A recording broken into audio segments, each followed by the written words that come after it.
told me a bit about the exhibition you all would be having this summer and asked me to try to speak a little bit about the kinds of things that influenced everyday life here in 175, 200 years ago, say between the War of 1812 and 1840 or so. And I'm happy to try to do that a bit for you. I think we have some concept, some popular ideas that swim around our heads when we think about those days, which are, after all, the olden times to a lot of us. And how can we tease that apart and think about what was new, what was important to those people, what was everyday life something like? It was a time of enormous changes in consumer culture resulting from the American Industrial Revolution. And what better place to talk about changes in consumer culture than Freeport? We think about what happened, what life was like. And I think this little illustration by Benjamin Nutting, after all, a Maine artist, sums up some of our common perceptions of life in those times. That it was family-centered and focused on people gathered around the fireplace for warmth, for light, for family interchange, for education, for socialization, and for work. All the important things of life for any of us. Domestic textile manufacturing was an important thing that continued right through to at least the middle of the 19th century, despite the advent of the Industrial Revolution. Scrawny, short-haired New England native sheep were raised for wool, for fleece, as well as for meat. And some of their fleeces were sold to the new mills, but many others were still processed at home. Knit for stockings, made into fairly poorly woven plaids for clothing, like this petticoat, where the plaid doesn't match at all on the two different pieces. Or simple white flannel that was useful for everyday life, for sheets, for clothing, for petticoats, for shirts, or for trade goods at the local store, where it could be exchanged for store credits. The equipment for producing things like this, of course, is familiar to all of us and was wildly romanticized even in these days we're talking about.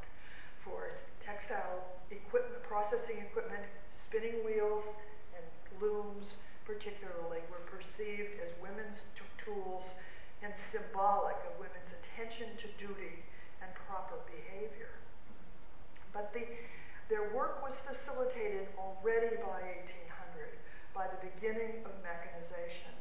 And such things as a carding mill, in this case the 1825 carding mill from South Waterboro, Maine, that is at Old Sturbridge Village, took away one tedious task in processing fleece for spinning. And those huge drums with their fine teeth, like on a hairbrush, teased apart the wool fibers and removed dirt and sticks and leaves and so forth, and made it much easier to proceed with spinning. And something as simple as that took a process to a mill, used water power, and brought back an improved raw material that was still used for hand processing. The results, the woolen threads that were strung on those huge looms, could be very simple, could be for clothing or domestic household furnishings, as I suggested. And here, for example, are examples of hand-spun and hand-woven New England blankets dating from the first half of the 19th century. The ones on the left were dyed with natural dyes, the kinds of things one could gather in nuts and barks and onion skins. And you can see that they are fairly subtle in ranging shades from gold to tan to brown that vary depending on what was the dye stuff and what chemical mordant was used with them. And the brilliant colors on the right screen in the blankets are those colors which come from store-purchased dyes, from imported things like indigo to produce the blue, or cochineal, those bugs that people are so concerned about dyeing food these days, or madder. All of them purchased but came through the country stores or small town stores. The products of these looms, the products of this process are sometimes absolutely beautiful, sometimes finely spun and beautifully woven. But sometimes, like that petticoat with its mismatched plaid, mistakes happened, as in the little detail picture I'm showing you at the bottom, where someone made a mistake in threading the loom and didn't get things going exactly evenly. And so you have that funny interruption in the twill where it just kind of jogs off to the side because the threads aren't in the right place. The person who started weaving this knew that before they had finished an inch, but it didn't stop them a bit. They kept right on going and finished the whole thing, which is, I think, somehow reflective of the importance of the production, more so than their turn to produce something that is perfect in every respect. But we should remember that this period I'm talking about, the early 19th century, is the one that saw the first serious impact of the Industrial Revolution on New England and New Englanders. I don't know how you studied the Industrial Revolution in school, but I vividly remember having memorized the dates of the invention of the various machines that produced textiles, starting with Richard Arkwright's water-powered cotton mill in 1771, and on through a list of things that meant nothing to me, but because I have that kind of mind, were very easy to memorize. So what? But something that has really struck me as I have studied New England history and textile history over the years is what an overwhelming impact those machines made on absolutely everybody's everyday life. And so while the kind of home production I just described continued in some houses and in some places for a long time, well until after the Civil War, some places, soon after 1800, mills of various sizes began to be built throughout the Northeast at places where there were small or large falls of water, where the power could be harnessed, and where people had enough capital to put into small or large buildings the new machinery. The power looms at the top that began to be used in the 1820s, and even before those, the enormous spinning jacks that would spin cotton with very few mill workers whatsoever. And then perhaps most dramatically visually come the printing machines. These huge cylinder printing machines with a different roller for every color in a design that worked one after another and produced fabric by the hundreds of yards in a warp that might be 50 yards long. And that affected the design of the fabric, and it also reflected experimentation with new colors, with dyes. The engraved rollers were, the rollers were engraved with the pictorial designs, and you can see how suddenly very fine lined they are and how dense they become, because after all, the circumference of the roller is only about 13 inches around, and so the repeat is 13 inches. It doesn't get any longer than that. And you have to get the whole design in 13 inches. And so things get smaller and more dense, and you can see how quickly some things repeat on a yardage of fabric. The right on the lower section, a Corinthian column, if you will, goes on for 40 yards with a bird every 13 inches. And it is useful for window curtains, bed hangings, things of that sort. The three colors in the center are three different color combinations, just three ways in which one engraved design could be changed by using it with different dyes to produce different colors of the same pattern. We talk of them today as colorways, but this kind of printing began fairly early. And many other designs continue as well. There was rapid introduction of new designs and changing things available for spring or summer or fall goods. Brilliant colors like those in the middle for spring, and darker colors for clothing in the fall. One result of the new industrialization, of course, one additional result, was the quantity. Suddenly, there was much more fabric available in stores, and it was at a much lower price than it had ever been available before. as low as 5 cents a yard for plain white sheeting and shirting, and only a few cents more for mattress ticking and simple plaids for aprons or for children's clothing. And that in itself contributed to a very rapid decline in the home production. People just didn't need to make these things anymore. And men were really worried what women would do if they weren't attending to their duty of spinning all day long. So there was a concern that develops as well. But even in small communities, stores might well, by 1830, might well look like this, with half of their inventory in cloth. Printed cloth, factory-made cloth. So shake that homespun idea out of your head for this period, because those fabrics were far more enticing as well as cheap. And what happens? We see color in the interior in places where it wasn't before. Look what that counterpane does for that dark corner of the house. And you can see it's glazed, it's shining, so it reflects light. It not only is bright colored, but it reflects the light. It makes the whole interior warmer somehow. And the fully hung bed on the left suggests that people could now afford to fulfill their aspiration for bed hangings, which had been a big status symbol in the 18th century. It takes probably 30 yards of fabric at the 20 inches wide it was in those days to hang a bed like that. So when fabric was expensive in the 18th century, these were really, really expensive household furnishings. But once you could use much less expensive furnishings, people began to make or buy the material for these things they'd always wanted to have. Despite the fact that authors begin writing about things like bed hangings are unhealthy, they confine the air about us while we sleep. They harbor dust and vermin. And indeed they do. However, people had always wanted to have them. And so people begin to buy material and create those as well. And what else when there's quantity? Suddenly people have enough fabric, they can cut it up and sew it back in time, they can sew it back together again.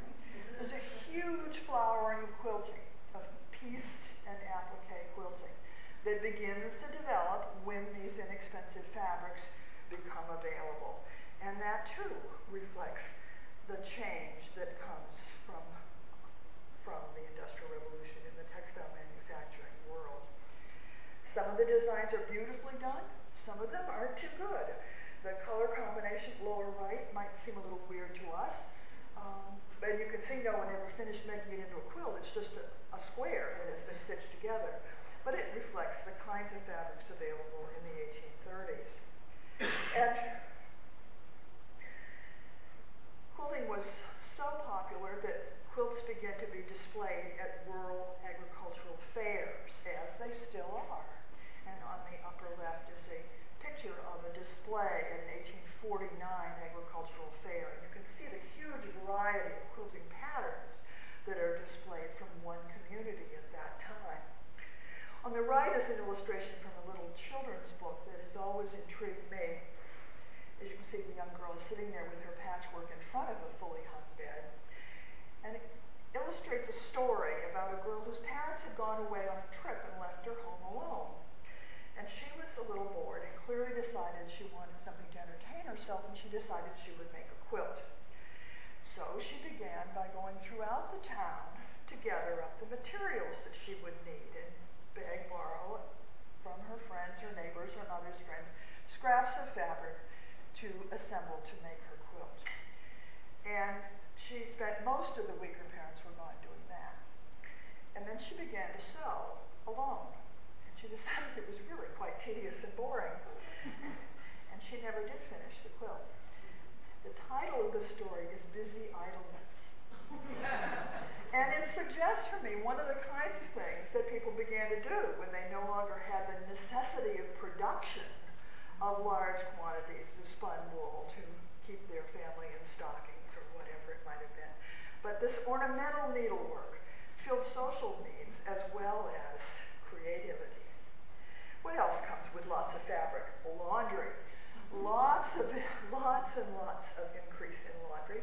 And there are patterns that are quite obvious in women's diaries and other records that people did much more washing of clothing. Cotton is much easier to launder and care for. And its general community standard of cleanliness increased as people began to wash their clothes more frequently. And washing clothing was certainly not as much fun as Lily Martin Spencer's Jolly Washerwoman suggests to us that it must have been. To do that laundry involves carrying 45 to 50 gallons of water per wash from a well, however far away the well may have been. And there begin to be lots of innovation associated with washing machines. Probably one of the largest numbers of patents registered in the U.S. Patent Office in the first half of the 19th century is for washing machines. But what did they do in terms of accomplishment? The illustration on the right is about 1838 and shows Farnham's patent washing machine.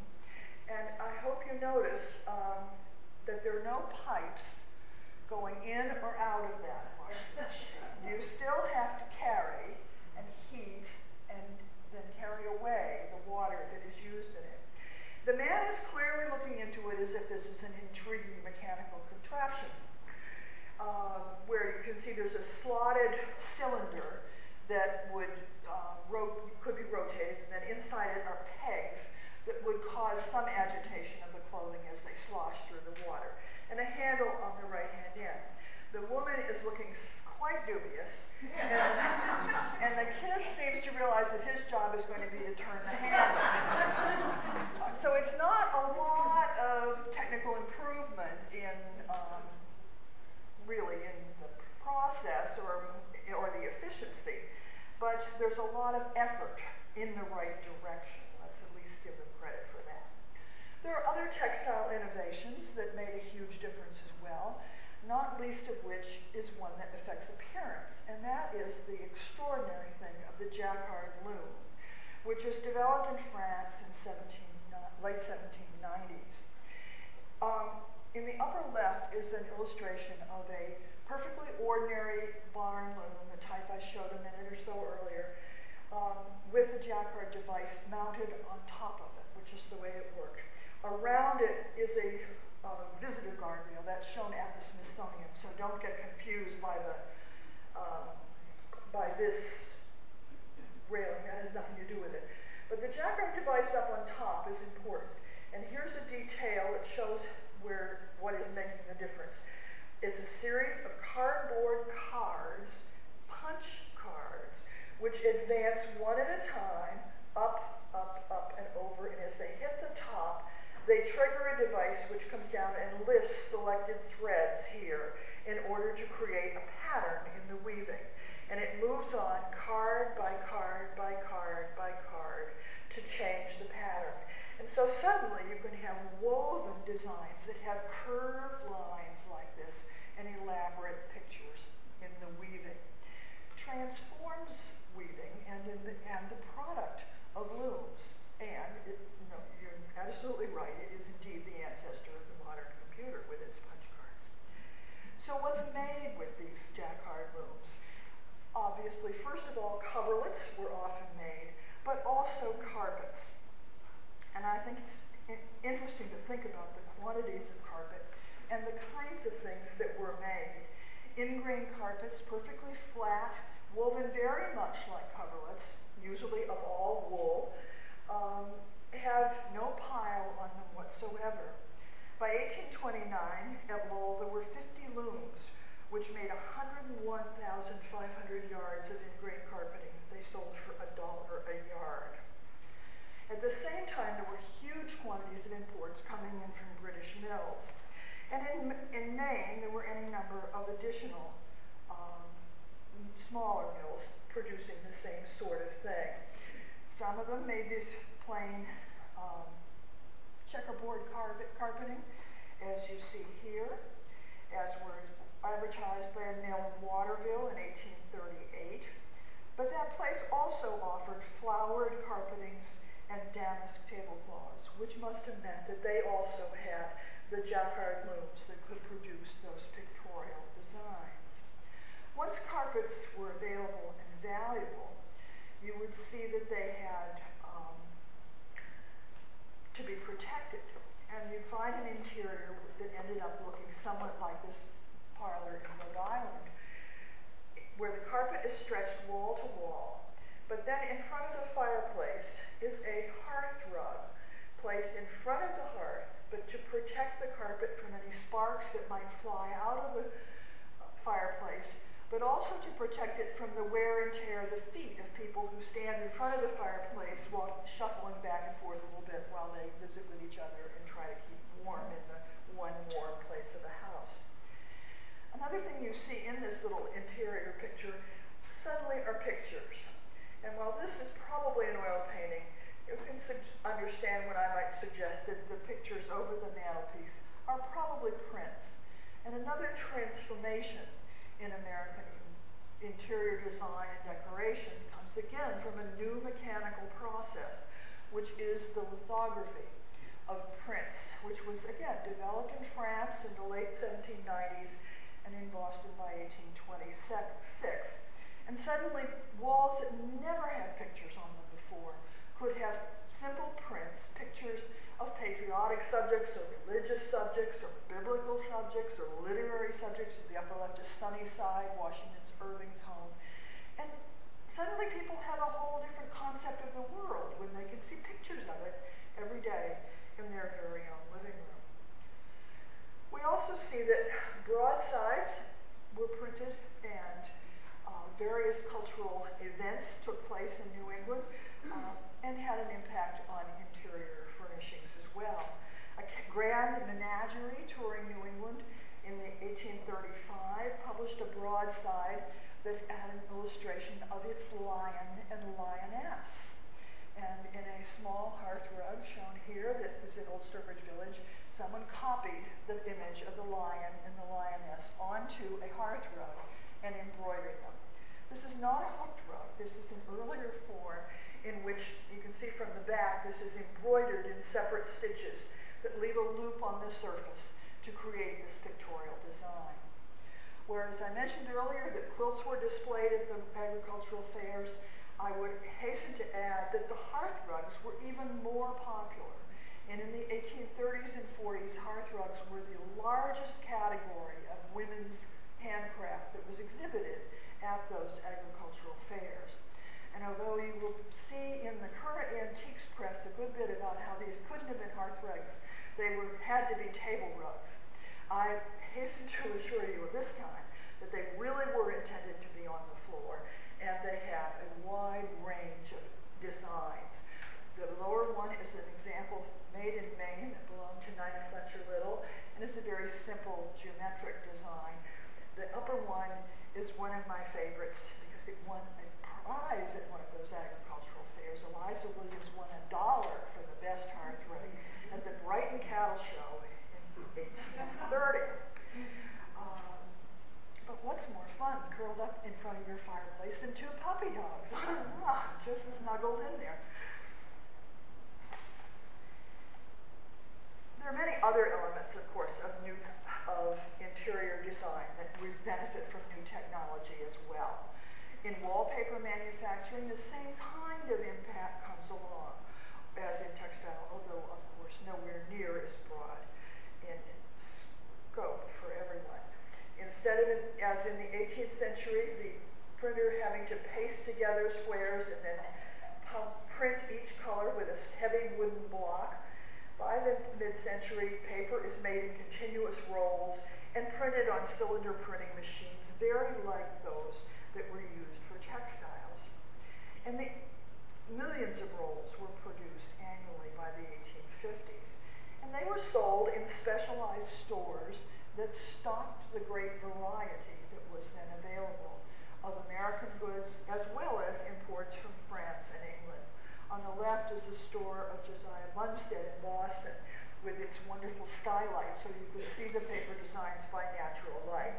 And you can see there the number of bins there are, and just imagine the variety that was possible at those times.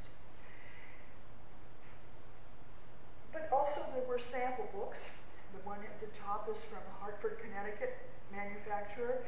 was found in a country store in Connecticut. And it shows you the variety of designs available from a single manufacturer at the same date, and suggests that you could choose and then order instead of just buy off the shelf in a large city. The price, of course, was affected, as it always is, by both materials and labor. And wallpaper could be as cheap as 12 cents a roll.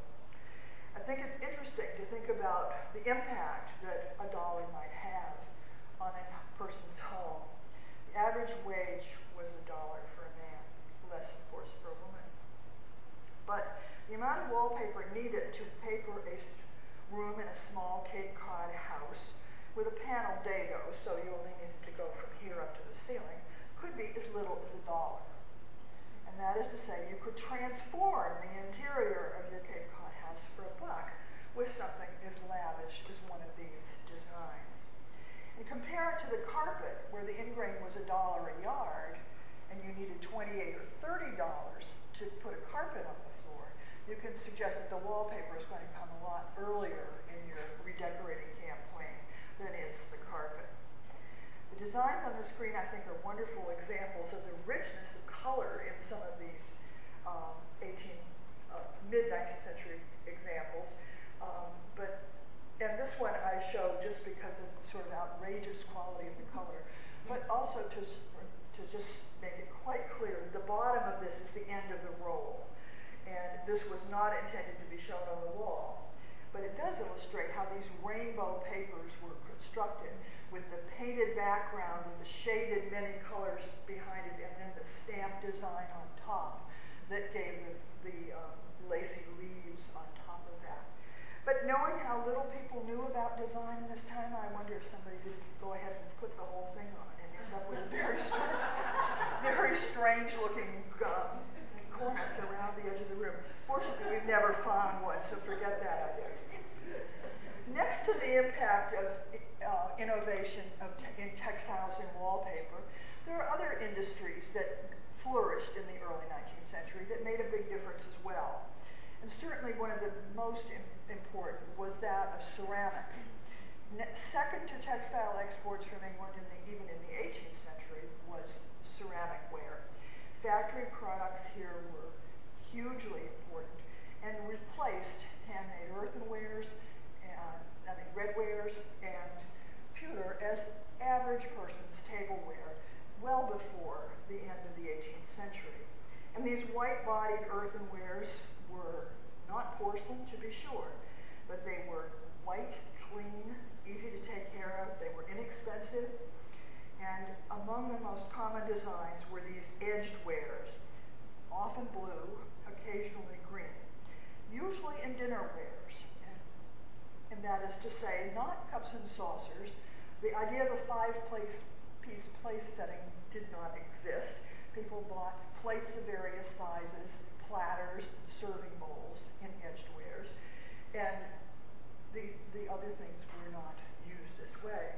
The stack of plates at the right, I think, is fascinating. They were found in an archaeological dig exactly like that, as if somebody had gotten sick of their chipped edged ware, took the whole pile, and dropped it down the privet. And there they are, put back together now. So, because of the availability of inexpensive new goods, people didn't necessarily all keep everything forever, no matter what we thought about thrifty New Englanders. The hollow wares, the rounded shapes, tended to be in teawares, and those tended to be porcelain and in sets, which are different from the sets of dining plates in edgewares. These were often soft-paste porcelain, sometimes transfer decorated. I'm fascinated that in looking for an image to show you, I've ended up on eBay that very few museums bother to put online illustrations of tea sets, and that explains the little stickers on this. But the design on this is literally printed on from an engraved plate where the glaze is pressed from the plate to a piece of paper and then back onto the ceramic to give you these very finely engraved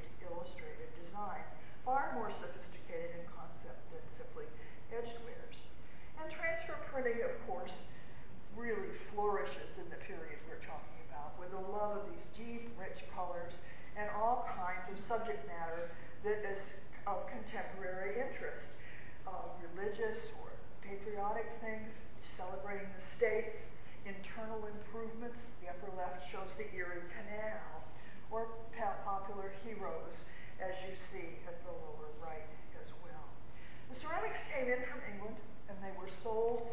They came into major cities here, Boston, and were wholesaled and retailed out of these large warehouses.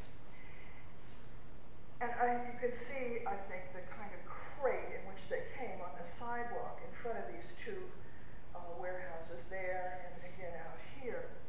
And here is the crate, as it actually looked, made out of woven strips of willow. So they're soft and somewhat flexible, and then stuffed with straw with the ceramic and sometimes glass added as well. Sometimes these warehouses advertised crates ready packed for the country trade. And you have to wonder who decided what went in those. The person in the warehouse in England trying to clear out the seconds, the chips, the designs that hadn't been popular, the things that didn't match, could well be. The person from, say, Freeport writes to his agent in Boston, says, I want a crate of ceramics, knowing full well he's probably going to get a certain number of plates and a certain number of sugar bowls and a certain number of chamber pots, but he has no idea what they're going to look like. And they come to the small country store, and the people in this community have that to deal with. Not that they couldn't have written themselves and said that they wanted a large blue coffee pot with the design of Niagara Falls on the side of it, but in fact they may have been stuck with something like this. And I've often wondered if this isn't what one of those things from a crate for the country trade might have looked like. I hope you can see that on the side of this there are two separate transfers of the same thing. They use two separate designs, just slapped one after the other on the side. Would it have sold in England? I don't know, but somebody clearly ended up with it here. And I have often wondered if the owner ever saw that, or halfway through drying the dishes one evening really saw it, or she was always just very, very proud of her big blue coffee pot, which she could well have been. It's interesting, at least to me. The crates also included glass coming in from England and from Germany and Bohemia, but there was also innovation in glass making in those places as well as here, especially now where pressed glass began to be made to imitate much more expensive cut glasses. Popular for tablewares, the pressed glass, like the shiny chintzes, reflected light, and yet it was much cheaper than expensive cut glass. The collector's term for things like this plate at the bottom is lacy sandwich, not a phrase one ever sees in the older time. People modified the formula for pewter and came up with a new metal, which they called Britannia, which now could be cast in different ways and in much more complicated forms. And so suddenly for teapots and sugar pots and church communion services, we see much more sophisticated and elaborate shapes in this particular metal. And coined silver spoons began to be made, simply stamped out one after another, and those people who suddenly were able to afford a tea set might have their first silver, half a dozen or 2 teaspoons, which are so often the kind of thing we see in a probate inventory of someone who dies in 1830, 40, 50. If any silver at all, it's a few teaspoons. Those with the little bit of porcelain they might own for this somehow important meal. The increased variety and lower prices reflected all kinds of growing demand, and things come around in various ways, not only to the country store, but also with peddlers. This wonderful illustration is of the daguerreotype of a peddler with his wagon taken in 1847. And you can see in the back of it the brooms and other things that he carried. Peddlers were especially known for bringing cheap clocks, which sometimes worked and sometimes didn't, but all kinds of very, very useful things that could be brought directly to the household, and people could replace a broken sugar bowl, which might not match anything, could buy thread, could buy buttons, could buy suddenly large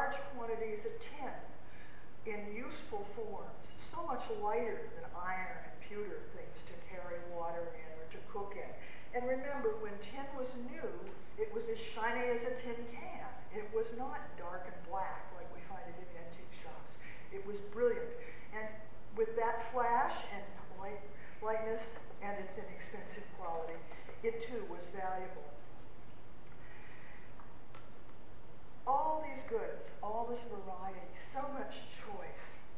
Ralph Waldo Emerson wrote in The Winter in 1836, "I listen by night and I gaze by day at the endless procession of wagons loaded with the wealth of all regions, of England, of China, of Turkey, of the Indies, which from Boston creep by my gate." He lived on the Maine Road in Concord. "To all the towns of New Hampshire and Vermont." And I could assure you that they were going up to Maine as well. With creaking wheels at midsummer and crunching the snows on huge sledges in January, the train goes forward at all hours, bearing the cargo in inexhaustible comfort and luxury to every cabin in the hills. So something has really changed to make that possible. And the huge variety of goods is found in stores here in Freeport and all over this eastern seaboard. The industrial process impacts even more than substantial goods, even more substantial goods. Furniture, for example, was no longer bought as a custom-made piece from an individual cabinet maker, but one could go to a furniture warehouse in even a small town and find an assortment of ready-made goods, some of them made by manufacturers using water-powered machinery as early as the 1820s. You've heard of Hitchcock, of course, who made a chair like that on the right, but there were hundreds of other makers who used water power to make what they called fancy chairs, these wonderful painted chairs that came in sets. The chairs were 50 cents a piece, made by the hundreds, packed on wagons and carried to be sold, even to be exported through Portland, through Portsmouth, through Newburyport and Boston, and down the Blackstone Canal to Providence. Carried all over the place, not only to the west of this country, but to the Caribbean and to South America as well. Turners also used water power. On the left is a template that could guide a turner to make either one shape of the bedpost using the left side or a different shape using the right. And it results in uniformity for the all four posts. In addition to water power and new manufacturing techniques, there were new tools, new veneer saws that have impacted form and design.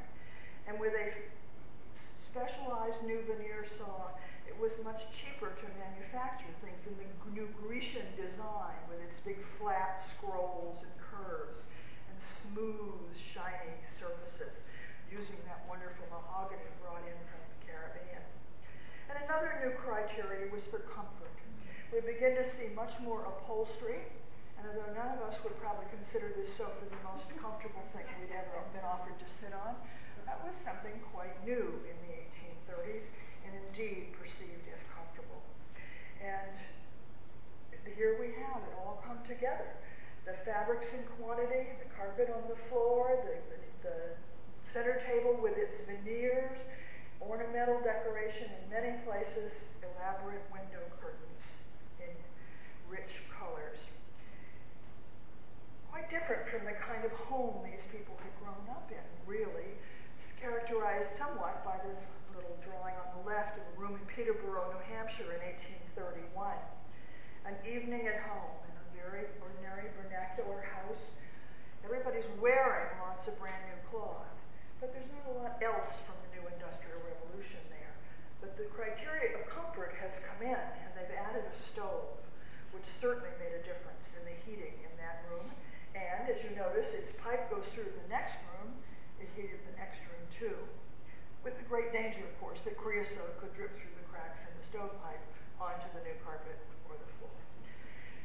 Some of the new stoves are designed in very elaborate designs, as this curious Rococo design of 1844, where the designer somehow apparently wasn't requested to provide something for the two pipes that go up at the sides, and you simply have ordinary stovepipe holding that larger scrolling device, which is there, after all, only to capture the heat. It does nothing more than that. stoves also were improved through innovation and invention and made at small iron foundries, in this case throughout northern New England, as well, of course, as in New York and Pennsylvania as well. Lighting also changes. These houses were dark, and there was not much light. Kerosene was not developed until the late 1850s, and although whale oil was used, it, like candlelight, was sparsely used and provided only a small amount of light. Imagine this child at the left. The title of this painting is called "Who's There?" Stepping out into the hallway with just one candlestick into a completely dark space, wondering what's going on, what's there. Some of us have that experience, but many people today do not have any idea what that can be like. And there were, of course, candlesticks designed for various purposes, but these are not really what we call technical innovations. The lady going up the stairs with the children is carrying a chamber stick with a big wide drip pan and the handle off to the side so that the wax won't run on the carpet and won't run down over her hand as she walks through the space, and because she's walking against the air, it makes it gutter a little bit. Lady at the right has carried out a table stick to try and make it a little brighter in the hallway, but she's, of course, in great danger of having wax or tallow run down over her hand because she has no protection from the stick itself. As I suggested, only some rooms were lit at a time and doors were kept closed. People did not move freely through an open house, lit and heated, although it was perceived as comfortable to them. On the right is an illustration I find very interesting. The two candlesticks on the fireplace, but not lit. And yet it suggests to me a scene from Cranford. I don't know how many of you enjoyed the public broadcasting production of Cranford in the last year or so, but do you remember when Miss Mattie Jenkins has friend in for tea? She lights one candle on the mantelpiece, brings it down to the tea table, but she keeps an eye on it, and when it gets down about an inch, she puts it back and lights the other one and brings the other one down. She says to keep the two at the same length, so that if somebody came in, she might hurriedly light the second one, and they would think they burned two always, which of course cost more, and there was status involved in that as well. So two simple flames, perfectly described in Cranford. But other innovation goes on in lighting, as well as in all these other things we've talked about. And an interior of a New England household about 1840 or 45 often shows all of this coming together. And the Boston Weekly Magazine in 1839 might well have described exactly this. Nothing looks more cheerful than a parlor with a bright fire in the grate, a brilliant lamp on the table, and this table, which had better be a round one, covered with books and such. So here the family is still together, drawn together by heat and light, with a new richness in their clothing, in their cleanliness, in their comfort, in the ornaments, and with the everyday things of everyday life. All of them impacted by these innovations in the Industrial Revolution. Thank you.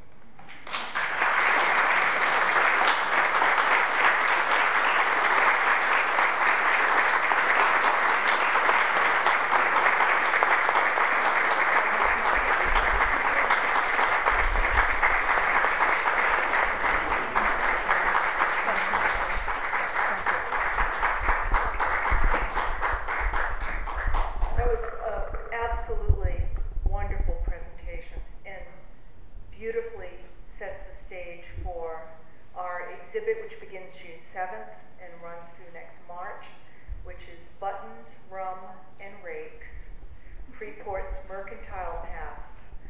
So it'll, in one way, juxtapose, some of the content that we learned tonight from Jane, and in other ways very much follow what Jane suggested tonight in terms of the commercial development and materials available to Freeporters and beyond. So thank you very much.